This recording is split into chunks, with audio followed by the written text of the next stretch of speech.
na sauchanga na pichachara na sattanga teshu vidyate.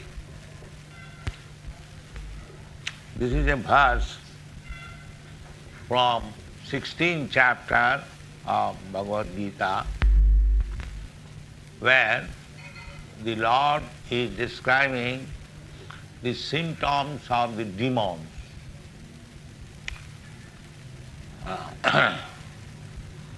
This pravittincha nivrittincha. Pravitti means inclination, incline. And nivritti means disinclined. So there are two things within this material world. Our inclination is to enjoy the senses. This is general. Everyone within this material world, even the animals, birds, bees, human beings, are more elevated than the human being, the demigods, the kiñcid, the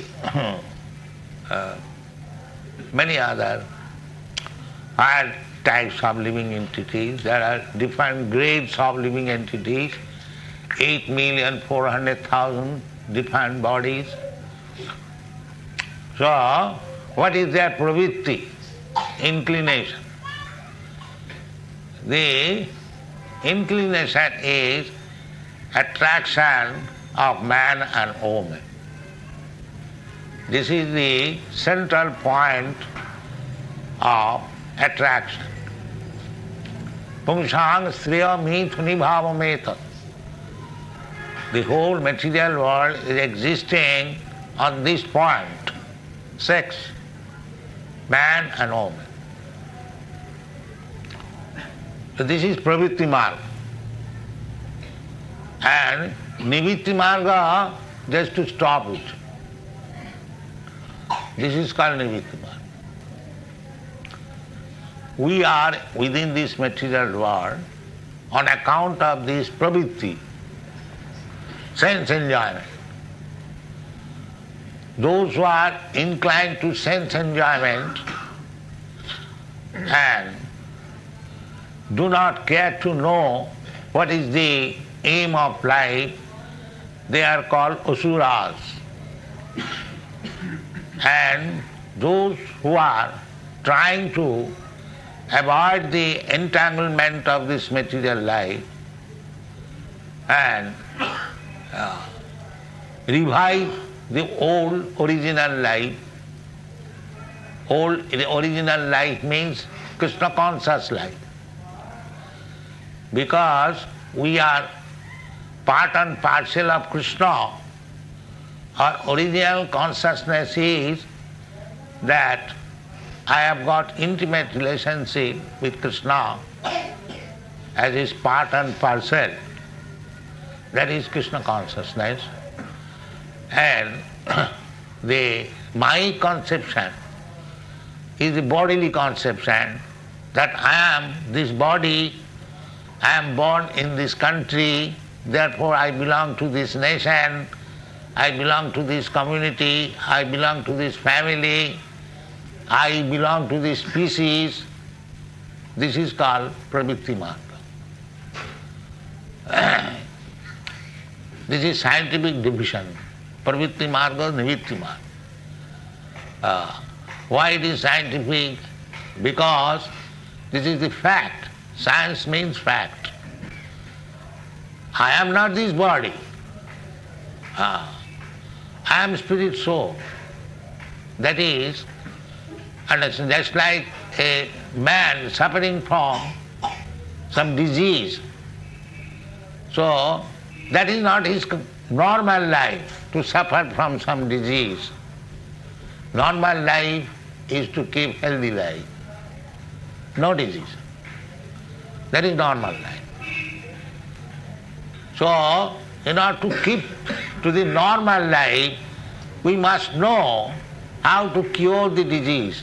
Just like when you have got fever, you go to the doctor he says, advises that you do this, you do not do this.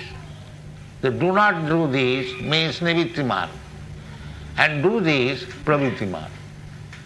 If you are serious to cure your disease, then you must know what you should do and what you should not do. But just like a man, very foolish man, he is suffering from disease, but he does not know how to cure the disease, what to do and what not to do. Similarly, an animal like man, a two-legged man, he does not know what to do and what not to do. This is explained here. Pravrittincha nivrittincha jana. Pravrittincha nivrittincha janana vidu asura. Jana, there are two kinds of men, asura and daiva. Daiva asura evacha. There are two, throughout the whole universe. There are two classes of men. One is called daiva, another is called asura. What is the distinction? Vishnu bhakta bhavet daiva asurastad viparjaya. One who knows his relationship with God, he is called daiva. And one who does not know, just like animal, they are called asura. There is no particular caste or creed that here is a caste of asura or caste of daiva. No.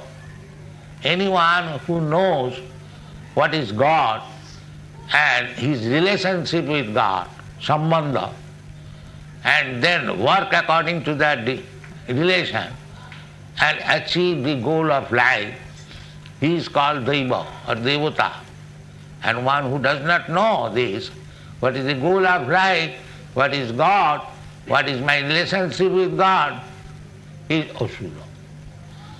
So, Kṛṣṇa has described everything in the Bhagavad Gita, and today, this night, we are trying to explain the mission of Kṛṣṇa, because the same mission is being carried out by us, beginning from Brahma, and today is a special day, the disappearance day of my Guru Mahārāja, Bhaktisiddhanta Sarasvati Goswami. So, these acharyas, they come and they go. That is not like ordinary birth and death. It is called prakot, aprakot, abhidbhav, tirobhav.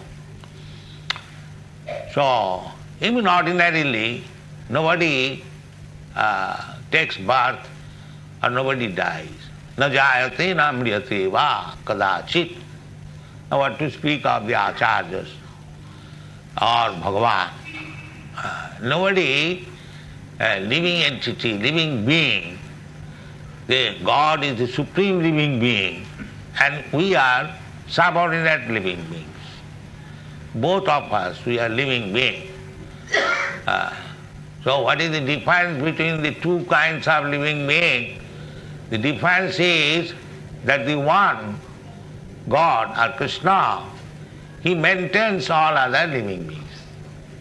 And we are being maintained. This is the difference. Eko jo bahunam vidadhati kama. The plural number, living entities, we are plural number in different species of life, but we are maintained by the Supreme Being. So this is our relationship. If you understand this relationship, te eko jo bahunam vidadhati kama, that is our real understanding. Just like in your office or in your factory, there is a proprietor. He is maintaining so many workers, so many clerks. And what is your duty? To serve him. So, similarly, if the Supreme Being, the Supreme Proprietor, as Kṛṣṇa says in the Bhagavad-gītā, bhoktāram jagatyāṁ sarvalūku maheswaram suridam sarvabhūtānām gyatyāṁ āṁ shantimicchati. If the factory man knows that he is not the proprietor, he is not enjoyer of the profit. The enjoyer of the profit is the proprietor of the factory, and we are workers, then there is peace. And if the workers fight amongst themselves that I am the proprietor falsely, then there is chaos. There is no production, chaos. Similarly, if we fight ourselves amongst ourselves, that I am proprietor of India, you are proprietor of America, you are proprietor of Germany, this is false conception of life. Real proprietor is Kṛṣṇa. If we know this, bhoktāram jagat, Kṛṣṇa says that, bhokta, I am bhokta, I am the enjoyer. Bhoktāram jagatyāṁ sarvalūkamāśra, I am the final proprietor, or the supreme proprietor. That's a fact. Then there is peace. This is our relationship, that we are part and parcel. We are not non-important. The factory is going on, or the whole world is going on account of the living entities. Aparāyam itastu viddhi me prakritim para. Kṛṣṇa says that is beyond this material energy, bhūmirapa analo vayu, khagamana buddhirevacha, bhinnami prakriti astadha.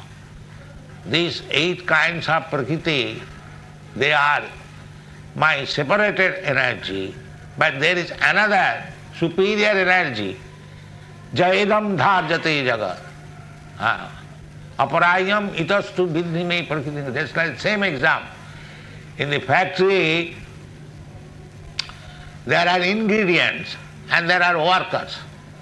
So the ingredients are compared with the material energy, bhūmirapa.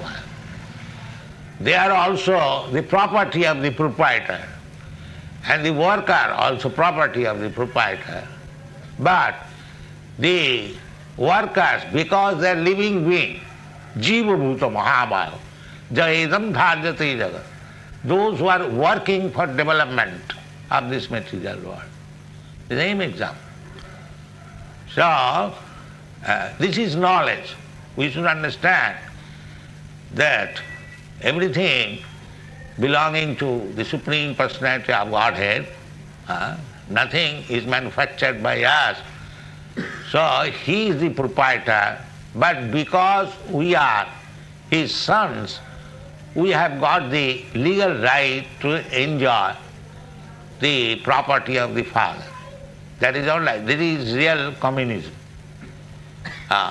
This is actual understanding of communism. Everything belongs to God.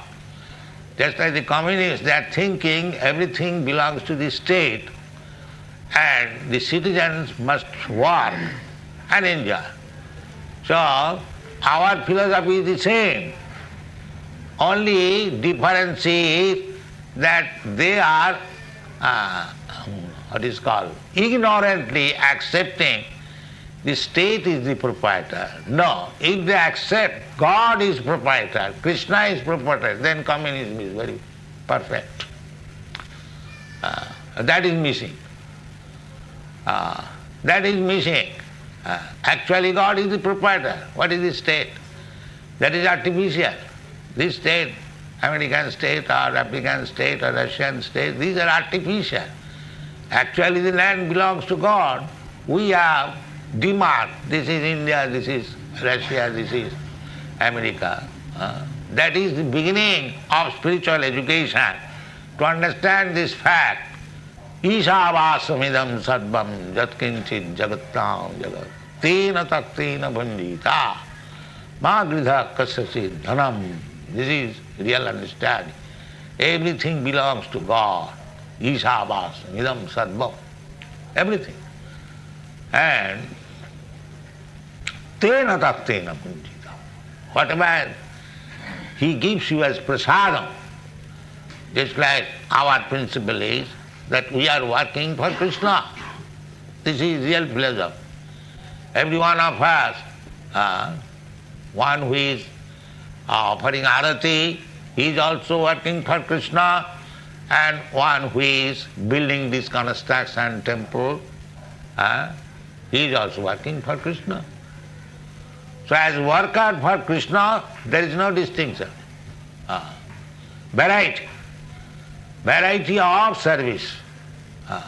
So the Kṛṣṇa consciousness movement means variety of service to the Supreme. The example is just like there are varieties of different parts of the body. The head is there, the hand is there, the belly is there, the leg is there. The head cannot work like the leg, neither leg can work like the brain. The hand cannot work like the belly, or belly cannot work like the hand. The varieties. Similarly, there are varieties of service to the Supreme Personality of Godhead, and if we serve Kṛṣṇa with our varieties, karmaṇā abhyarcya, then it is everything peaceful. That is Kṛṣṇa consciousness movement. We do not want to stop the varieties. Varieties must be there. We are not nirveśeṣa-vādī, impersonalist. No, we are completely personalist. Kṛṣṇa is person, Rādhārāṇī is person, the devotees are person, the demigods are person, the cats person, the dogs person, the cows person, the calves person. But what is the meaning of Vṛndāvana? Vṛndāvana means everyone, the father, mother of Kṛṣṇa, Nanda Mahārāja, Jasnamai, the gopis, the girlfriends of Kṛṣṇa, Rādhārāṇī and others, and the cowherd boys, and the cows, the calves, the trees, the flowers, the fruits, the water, everyone is for serving Kṛṣṇa. This is Vṛndāvana. Vṛndāvana means there is variety and varieties of service, but everything for Kṛṣṇa. That is Vṛndāvana. So, our this Kṛṣṇa consciousness movement is educating that the varieties of service should be concentrated for the satisfaction of Kṛṣṇa. That is pravritti. And what is not satisfying Kṛṣṇa, against the will of Kṛṣṇa, that should be avoided. That is called nivritti. Anukulla sasankalpa pratikullam vivarjanam. This is called surrender. Surrender means that Kṛṣṇa asking surrender. Sarvadharman parityajya mamekam saranam vraja. What is this surrender means? Surrender means that Kṛṣṇa, I am surrendering unto you. I was acting whimsically by the dictation of my different senses. Kam, krodh, lobh, moha, matsarya, like that. Kāmadināṁ kṛdha pālita dhanam. The Shastra says, you should not steal. And an example. But I am stealing. Why? Na kāmadināṁ kṛdha pālita dhanam. I know I should not steal. Therefore, I go to somebody's house very secretly, or push my hand very secretly in one's pocket. I know that I should not do this, but I am forced to do it. Why? Dictated by my lusty desire. So I am become servant of my six senses. Manasasthani, indriyani, prakritisthani, kṛṣṇa. This is our position. Kāmadināṁ kṛdha. Everyone knows.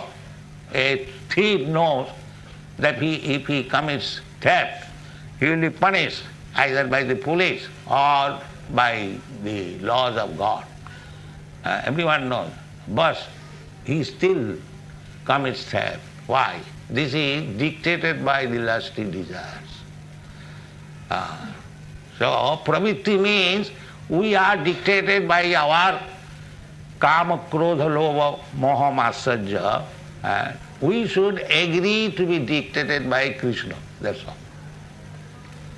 That is intelligence. Pravritti, nivritti. Our pravritti is to abide by the dictation of the senses. And when we learn not to abide by the dictation of the senses, but to abide by the orders of Kṛṣṇa or his representative, then your life is successful. This teaching, this learning means Kṛṣṇa consciousness. It is not difficult. Everyone can do it. Simply he has to change. Instead of being dictated by the senses, one should be dictated by Kṛṣṇa. That requires qualification. Kṛṣṇa is there, everyone's heart. Īśāra sarvabhūtānām nirveśeṣa Arjuna tishtat. Kṛṣṇa is not far away. But you have to search out where is Kṛṣṇa within your heart. That is called yoga. Dhyānāvastita tadgatena manasa pasyantiyam yogi. Yogina, those who are trying to understand Kṛṣṇa by the yoga process. The yoga process means controlling the senses. Without controlling the senses, you cannot practice any yoga. Nowadays it has become a fashion, meditation, yoga. But that is not bona fide. That is not only bona fide, that is false. Real yoga is controlling the senses and concentrating the mind to the super soul. Dhyānāvastita tadgatena manasa pasyantiyam yogi. That is real. And first yoga is going on like that. And Kṛṣṇa says also in the Bhagavad Gita, yoginām api sarvesam madgata antaratmana sadhyāvāna bhajati yomam same yukta tamo. He is first class yogi. Who? Always thinking of money. Hare Kṛṣṇa, Kṛṣṇa Kṛṣṇa, Hare Hare, Hare Rāma. He is first class. So we are teaching our students to become the first class yogi. Not these yogis to reduce fat. No. That is not required. Yogi means who is always saying Kṛṣṇa within the heart. Manmana bhavad bhakta madhyajimāṅ namaskuru. This is first class yogi. Bhakta yogi. 24 hours. Satatam kirtantam mam jatantasya dhirabrata. Satatam kirtanam.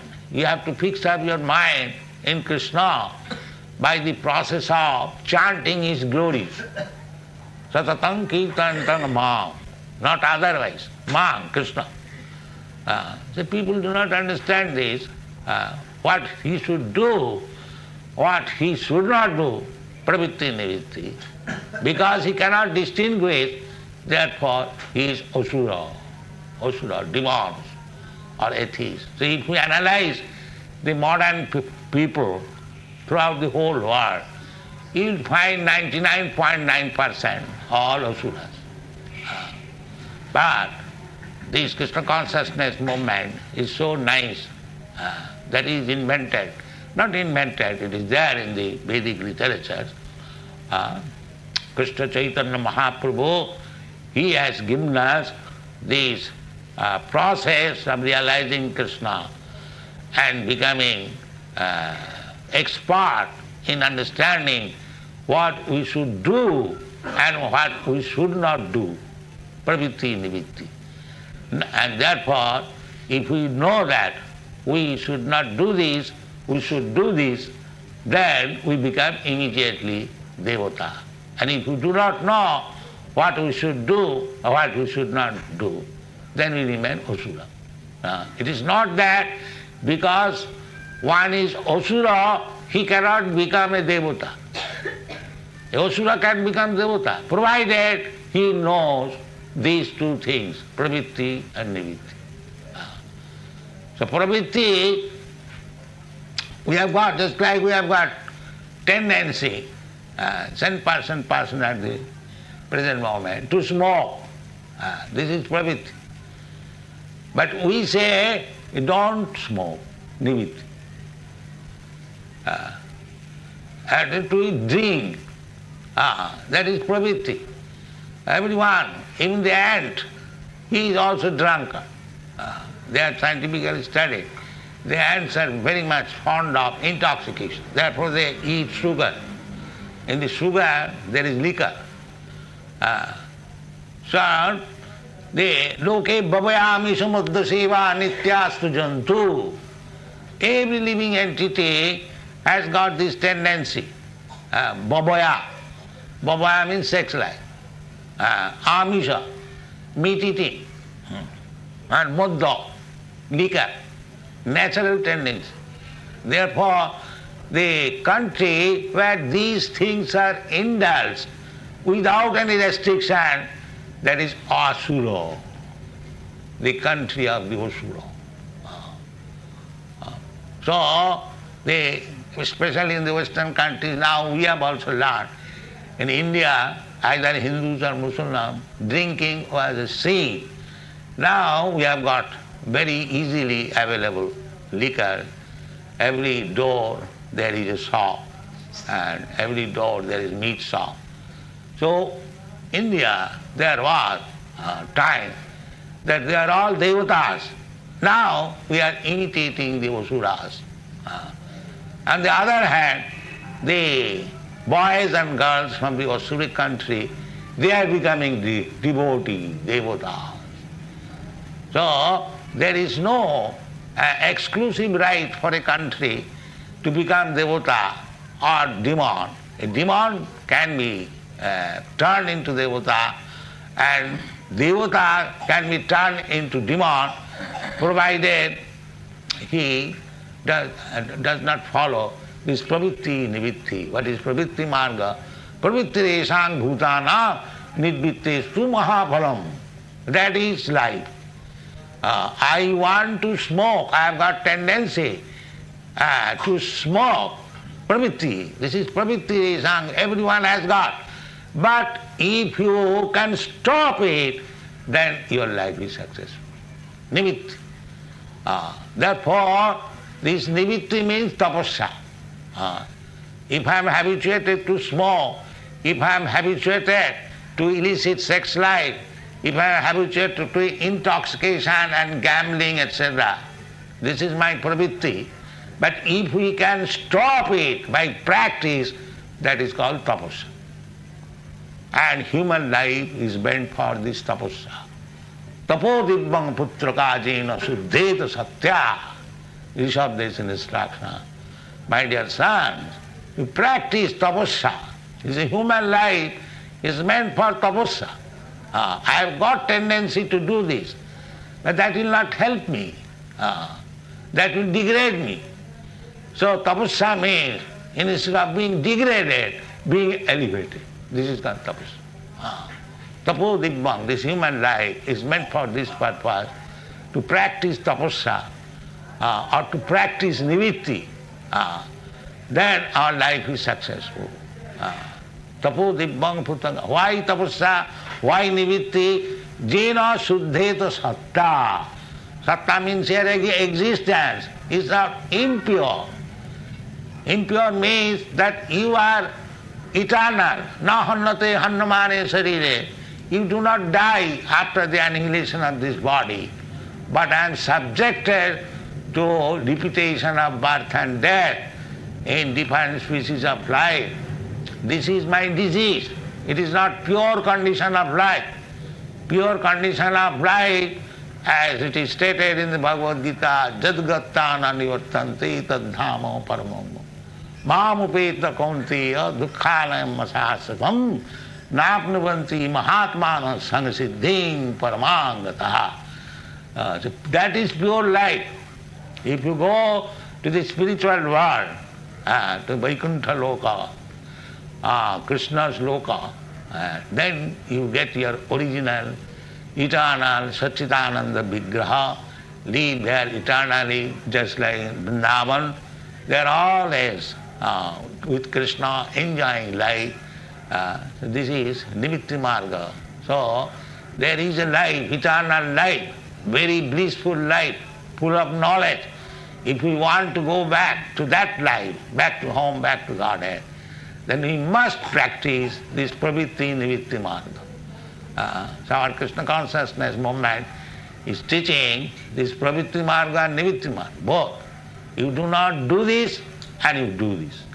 Do this means rise early in the morning, have Mangalarati. Of course we must sleep, but not sleep like cats and dogs or animals. Simply sleeping means waste of time. The more you reduce sleeping, then you become perfect. Nidra haru viharakadi vijito. All the Goswamis in Vṛndāvana, they conquered over these things. What is this? Nidra, sleeping, ahara, eating, and vihara, and sense pleasure. This is called sannyas life, reducing, sleeping, reducing, eating.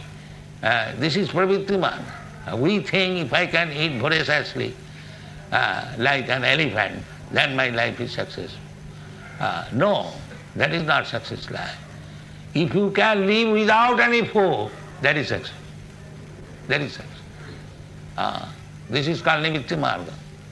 But that is not practical. Therefore, if we promise that we shall not eat anything which is not offered to Kṛṣṇa, that is tapasya. If you don't go to the restaurant and anything nonsense, that is pravitti.